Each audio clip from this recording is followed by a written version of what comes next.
Jason, it's great to have you. That survey, I got to say, it did surprise me. You did it recently. Still lots of interest in crypto, not only as an investment, but also as a payment method. Can you first give us some details about how you collected this data and who the respondents were, how you went about finding them?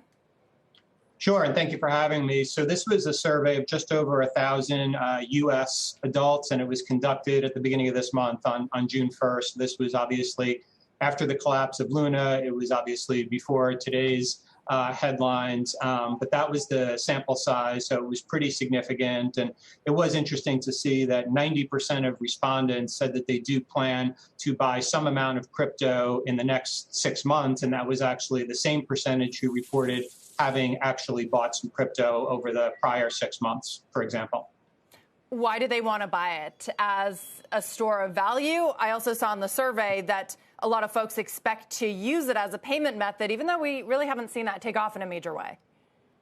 Using it as a payment method is interesting for sure, and we think what that's highlighting is the increased use of certain, what I would call crypto to fiat type products. So for example, Coinbase has a Visa card that can be used anywhere Visa is accepted and can enable a Coinbase user to take their stored balance of cryptocurrency and actually spend it anywhere that Visa is accepted. So in that case, the merchant doesn't actually need to sign up to accept crypto because the conversion of the crypto to the fiat currency is done before the funds hit the merchant's account. So it's really a win-win for both consumers and merchants, because for the consumer, it can turn that stored balance of crypto into a real fungible currency, essentially.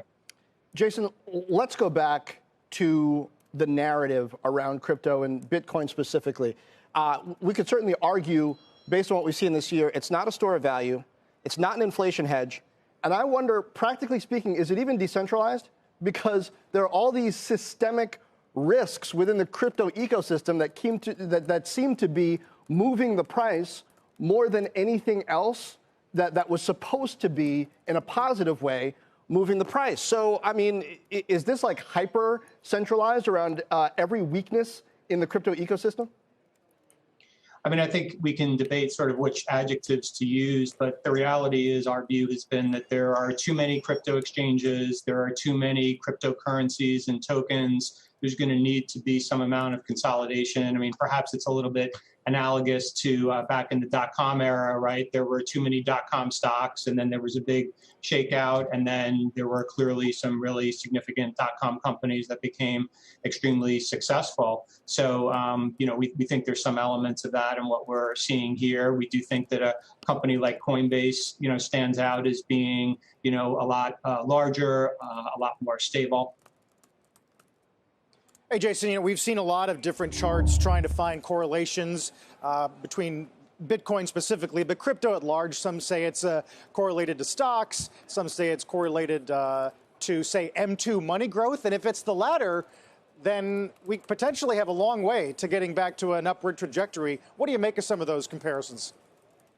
Yeah, it seems to us that it's been correlating pretty strongly with risk assets in general, right? So, for example, with, you know, high growth tech stocks. I mean, I think if you look at the charts on crypto versus some of those names, they've looked, you know, very similar since November of 2021. So that's what we're observing at this point. And I think, you know, look, today's an example where obviously there are some bad headlines, and not surprising to see, you know, another leg down in the crypto stocks and in Bitcoin itself.